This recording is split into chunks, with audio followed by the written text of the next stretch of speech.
Hello అందరికీ welcome to my channel. ఇంకా లేవగానే స్టవ్ అయితే క్లీన్ చేసుకొని వంట అయితే స్టార్ట్ చేస్తానండి. ఇలా నీట్గా కడిగేసుకొని ముగ్గులు పెట్టుకుంటేనే నాకు వంట చేయాలని ఇంట్రెస్ట్ వస్తుంది. పిల్లలకు పొద్దున్నే టిఫిన్లు ఇంకా క్యారేజీలు కట్టాలి కాబట్టి ముందుగా నేను లెగిసి తర్వాత వాళ్ళు లేపుతాను. ఇంక నేనైతే లేవగానే వేనీళ్ళు తాగుతాను. వేనీళ్ళు తాగటం వల్ల గ్యాస్ ట్రబుల్ అది ఉండదు. అలాగే పిల్లలకి రాగి దోశలు వేస్తున్నాను. రాగి దోశల్లోకి పల్లి కొబ్బరి చట్నీ అయితే చేస్తున్నాను. మా అత్తయ్యకి నాకైతే రాగి జావ అయితే కాస్తున్నాను. ఇంకా పల్లి చట్నీలోకి అయితే కొబ్బరి పల్లీలు అవి వేయించుకున్న పచ్చిమిర్చి వెల్లుల్లిపాయ జీలకర్ర వేసి మిక్సీ అయితే చేశాను. ఇంకా తాలింపు కూడా రేపు పెట్టేశాను.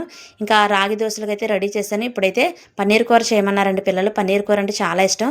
ముందుగా 2 ఉల్లిపాయలు, టమాటాలు, అల్లం వెల్లుల్లి, కొన్ని జీడిపప్పులు, కొంచెం దోసపప్పు వేసుకొని అవి వేగాక ఫ్యాన్ కింద పెట్టుకొని చల్లారబెట్టుకోండి. అంతలోకి అయితే పిల్లలకైతే దోశలు అయితే వేసేస్తున్నాను.